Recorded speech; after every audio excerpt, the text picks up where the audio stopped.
Hello बच्चों, स्वागत है आपका इस चैनल पे जिसका नाम है डेरिवेशंस ऑफ फिजिक्स।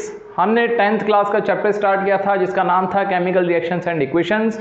वहाँ पे हम केमिकल रिएक्शंस के टाइप्स पढ़ रहे थे और आज हमारा होने वाला है कौन सा टाइप, थर्ड टाइप, जिसका नाम है डिस्प्लेसमेंट रिएक्शन। क्या नाम है? Displacement reaction. बच्चों, डिस्प्लेसमेंट रिएक्शन करने के लिए सबसे पहले तो आपको एक चीज़ सीखनी पड़ेगी कि मेटल्स होते हैं वो हाईली रिएक्टिव होते हैं। अब ये रिएक्टिविटी सीरीज आपको याद होनी चाहिए, ये रिएक्टिविटी सीरीज आपको याद होनी चाहिए। तो डिस्प्लेसमेंट रिएक्शन को पढ़ने से पहले हम एक रिएक्टिविटी सीरीज करेंगे। ये रिएक्टिविटी सीरीज आपके बुक के एक चैप्टर है बुक में, मेटल नॉन मेटल्स, वहाँ पे गिवन है, बट हम यहाँ पे उसको पहले से ही देख लेते हैं। अब ये रिएक्टिविटी सीरीज क्या है देखते हैं। का, ना, कार, मांगे, Alto, Jain, Ferrari, Nissan, Punjab, Haryana, क्यों, होंगे, आगे और पीछे। एक बार वापस से, का, ना, कार, मांगे, Alto, Jain, Ferrari, Nissan, Punjab, Haryana, क्यों, होंगे, आगे और पीछे। तो ये रिएक्टिविटी सीरीज हमको ये बता रही है कि इस सीरीज में जो सबसे ऊपर है वो सबसे ज़्यादा रिएक्टिव है और जैसे जैसे हम नीचे आते जाएंगे रिएक्टिविटी क्या होती जाएगी, कम होती जाएगी। इन सारे मेटल्स में सबसे ज़्यादा रिएक्टिव कौन होगा? पोटेशियम, उससे कम सोडियम, उससे कम कैल्शियम, मैग्नीशियम, और रिएक्टिविटी जो है वो धीरे धीरे क्या हो रही है, वीक होती जा रही है। आपको ये कैसे याद करना है?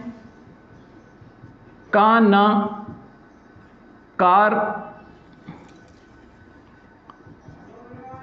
का, ना, कार, मांगे, Alto, Jain, Ferrari, Nissan, Punjab, Haryana,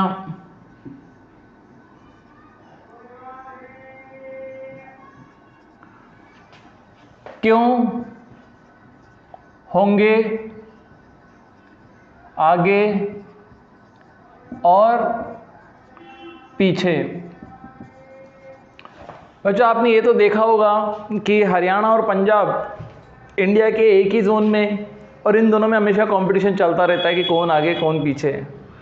ठीक है, तो इसलिए हमने इसकी हिंट कैसे बनाई है? हरियाणा, पंजाब, हरियाणा, क्यों, होंगे, आगे और पीछे।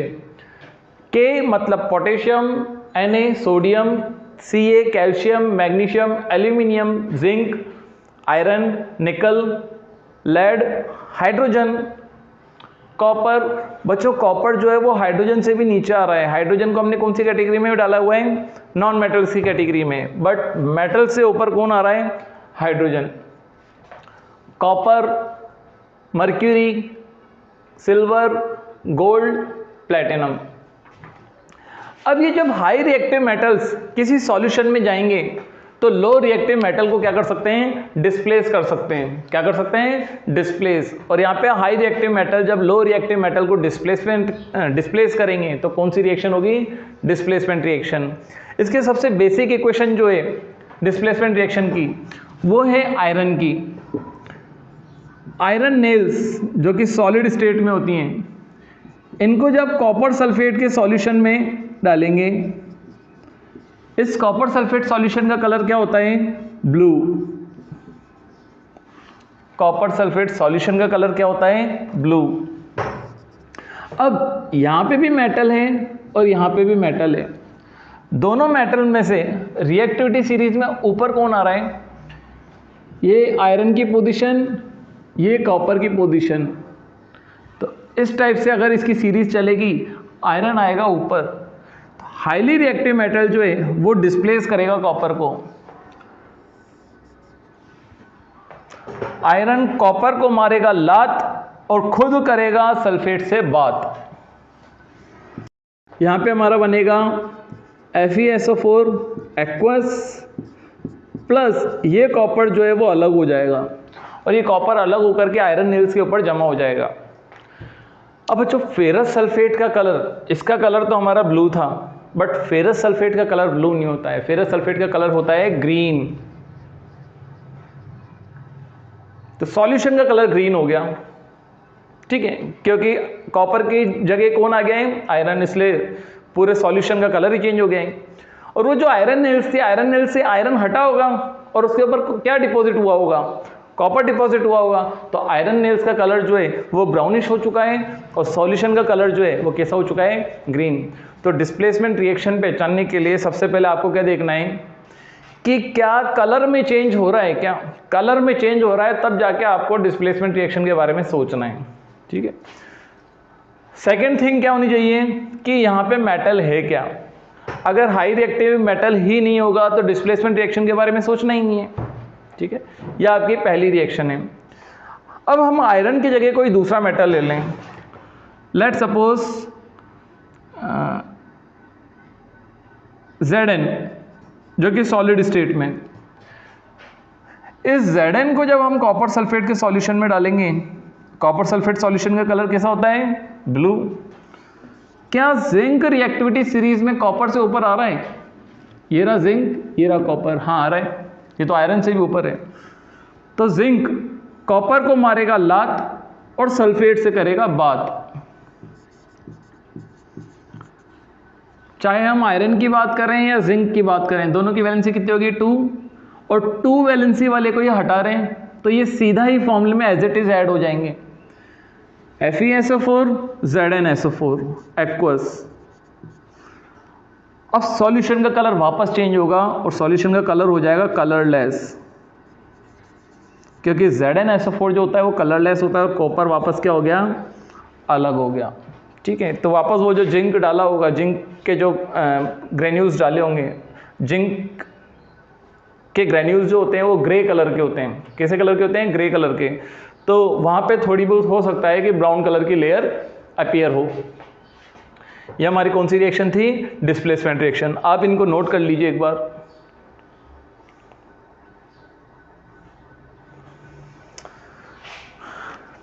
रिएक्टिविटी सीरीज आनी जरूरी है डिस्प्लेसमेंट रिएक्शन करने के लिए, ठीक है, या फिर आपको सीधा ही लर्न हो कि कौन रिएक्टिव, हाईली रिएक्टिव है, कौन लो रिएक्टिव है। नेक्स्ट हमारी जो डिस्प्लेसमेंट रिएक्शन है वो क्या है, कॉपर क्लोराइड की। अब कॉपर क्लोराइड के अगर मैं क्रिस्टल्स की बात करूं तो इनके क्रिस्टल्स का कलर तो होता है ब्राउन, लेकिन क्या होते हैं कि ये कंटिन्यूस मॉइस्चर को एब्जॉर्ब करते रहते हैं और मॉइस्चर को एब्जॉर्ब करके ये डिहाइड्रेट होते रहते हैं और अपना कलर कैसा कर लेते हैं, या तो ब्लू या फिर ग्रीन। तो कॉपर क्लोराइड के एक्वस सॉल्यूशन का कलर ब्लू ग्रीन बोलेंगे हम, ठीक है, ब्लू भी बोल सकते हो, ग्रीन भी बोल सकते हो।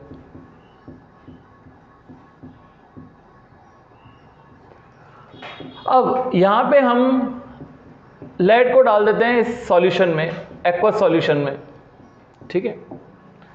एक्वस सॉल्यूशन में जब लेड डालेंगे तो लेड जो है रिएक्टिविटी सीरीज में कॉपर के ऊपर आता है।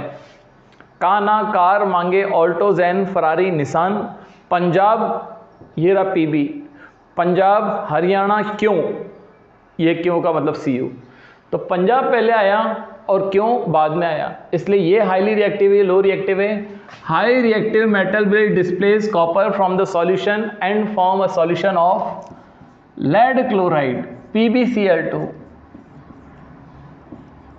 ठीक है।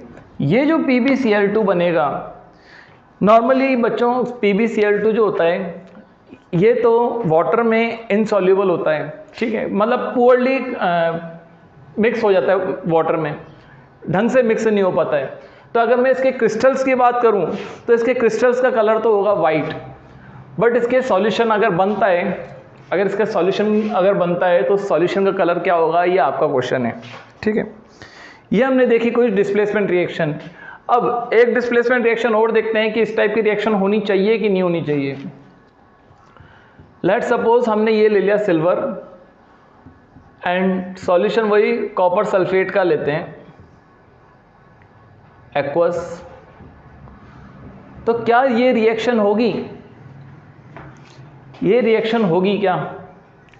रिएक्टिविटी सीरीज में सिल्वर जो है वो कॉपर के नीचे आता है, ये कॉपर के अगर नीचे आता है मतलब लो रिएक्टिव है, तो यहाँ पे ये वाली रिएक्शन नहीं होगी, किसी टाइप का कोई चेंज नहीं होगा। जरूरी नहीं है बच्चों किसी भी दो केमिकल्स को अगर मिला दें तो रिएक्शन होगी सही, कंडीशंस होनी चाहिए, अगर कंडीशंस नहीं मिलेंगी तो रिएक्शन भी नहीं होगी।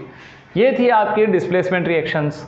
आई होप आपको ये सारा कंसेप्ट क्लियर हो गया होगा। डिस्प्लेसमेंट रिएक्शन को कैसे पहचानना है, सबसे पहले देखना है कि एक सिंगल मेटल है क्या, मेटल के बाद हमको देखना है कि सॉल्यूशन है क्या, सॉल्यूशन का कलर पहले क्या था बाद में चेंज हो रहा है क्या, बस ये सारी चीज़ें आपको मिल जाए तो वहाँ पे डिस्प्लेसमेंट रिएक्शन हो रही है। ठीक है, नेक्स्ट क्लास में हम क्या करेंगे, double displacement reaction. Till that thank you, bye, okay, thank you. ठीक है, बाय।